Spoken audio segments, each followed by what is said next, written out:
right, guys, when it comes to the next round of stimulus negotiation and what's going on in politics, President Biden has already said months ago he wants corporations to pay their fair share of this next infrastructure stimulus plan.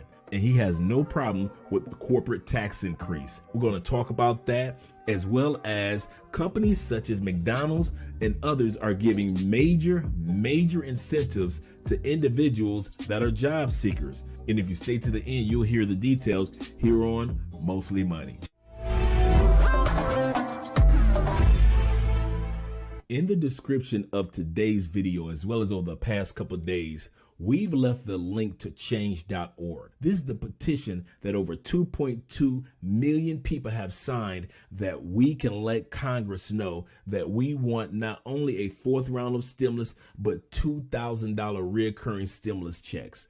Make sure that you click the button to put your giant Hancock down, letting Congress know that you are in need and that America is in need of a fourth round of stimulus, especially recurring payments of up to $2,000. While this is going on, President Biden and Congress are focusing on which stimulus plan they want to put forth. The one thing that they both are in agreement with is that corporations, it's time for them to start paying their fair share when it comes to this infrastructure bill. They believe that the American public should not have to foot the bill for this next round of stimulus, as well as the infrastructure bill. That framework does include some what he's calling historic investments in things like child care subsidies and extension of the child tax credit, as well as over $500 billion for climate provisions. It also includes ways to pay for that. They're saying it's fully offset, and that includes a new corporate minimum tax, a new surtax on millionaires, as well as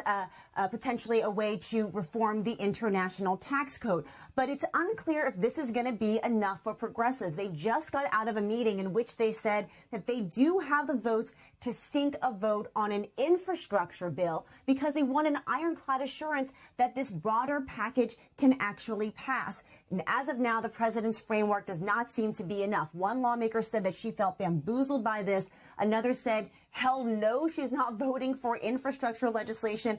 And the head of the Progressive Caucus said that the president's agreement is loose. He said he's confident he can get the votes. It wasn't clear whether the two senators have committed to vote for it. So, look, I think it's a bit of a leap of faith in the president. Now, of course, the two senators she's talking about are Joe Manchin and Kyrsten Sinema. He has punted responsibility back to the House and said that he's been negotiating in good faith, but did not say he'd vote for that broader package. Senator Sinema issued this statement, quote, "We have made significant progress on the proposed budget reconciliation package. I look forward to getting this done." That's not a yes, but it's not a no. So will the House vote today on an infrastructure bill, knowing that progressives do not get behind it at this point? House Speaker Nancy Pelosi told her caucus that is the plan, but she will speak to reporters in just about an hour, so we'll keep you posted with what we learn. Kelly. And Elon, I'm looking for the headline now, but remind me, where do Republicans stand when it comes to any support they might offer for passing the infrastructure bill? Yeah, so right now the Republican support is not something that Democrats, you could see maybe about a dozen or so Republicans get on board, but that's only after Democrats prove that they can do this on their own. They don't want to be the ones who sort of come to save the day. One final question on this topic. You mentioned the other day that October 31 is a funding deadline for the highway program. If the infrastructure bill is not passed by then, do they come up with that money elsewhere? Does it sort of complicate efforts by removing a deadline to get infrastructure passed? Yeah, so the October 31st deadline for highway funding is real. It is artificial for passing the infrastructure bill. Certainly the House could do another short-term extension of highway funding, not the way that state departments of transportation really want to work, but certainly it is possible to keep those funds flowing.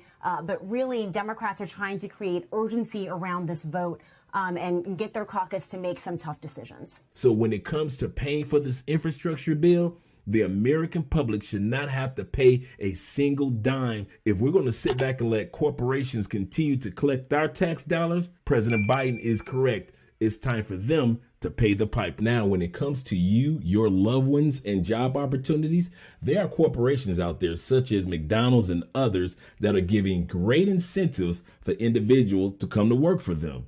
It looks like the job market, as we all know it, is going into a slump to where a lot of people aren't taking advantage of the lower paying jobs. Hiring these days is really has become quite the challenge. Do you think businesses have no choice but to raise wages?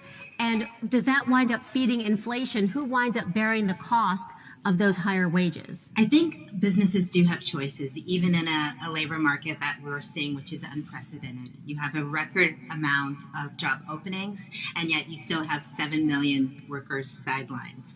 So it's not that just that there is not an availability, a quantity of workers. It may not be, it may be that you don't have the worker or the skill set that you need. And so there is going to be an adjustment that's being made right as we speak. Some of these barriers to work and barriers to firms and workers finding each other will ease over time. But for right now, there is a pressure to fill the opening, but there is a limit to what firms can do to raise wages. To attract new workers, remember they still have existing employees, and so that might limit their ability to kick off a wage push inflation spiral that feeds the general price level. And that's what the real inflation hawks are worried about right now. Yeah, and for the companies that are raising wages to attract workers, who is bearing the cost of that? Well, right now, we're still seeing those decisions being made. The ADPRI Research Institute recently did a survey of small firms. So these are firms with under 50 workers. And the top challenge for these firms even was hiring. But only a third of those firms planned on raising prices anytime soon. And so there is a gap. Some are still deciding what to do.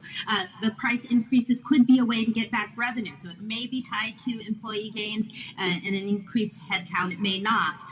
These firms are still trying to see the landscape. So that story is still being written. Now, it's kind of funny that this is the time where 15 and 16-hour jobs are considered low-paying jobs. But at the same time, they're trying to make sure that they don't just give you financial incentives, but they also give you other benefits. For example, McDonald's is offering individuals free college tuition, free child care, paid days off or paid leave, as well as higher wages.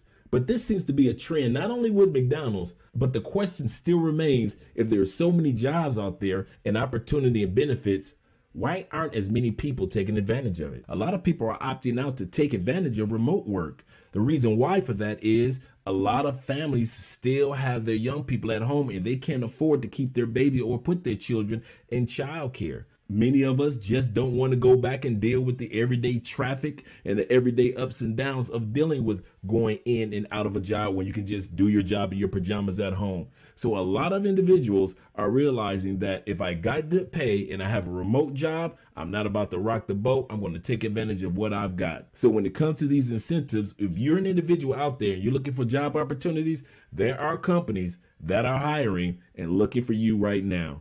And if you're interested, I have a list of over 200 online jobs and companies that are hiring, looking for individuals such as yourself right now. All you need to do is email me at this address right here, and I will send you that list. Like I mentioned, it's over 200 jobs. They are hiring right now for individuals such as yourself to work online. And some of these jobs are even international. So go ahead and email me and I'll make sure I get that list out to you. Well, my name is Andre of Mostly Money, here to give you all facts, no fake, no phony, and no fluff. Thank you for subscribing to the channel and clicking that bell notification.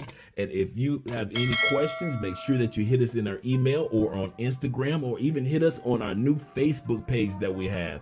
But at the end of the day, I'm going to the comments section and I'll meet you guys there. And if I don't get a chance to speak to you and you don't get a chance to speak to me, let's not fret about it, because I'll be speaking to you again mañana.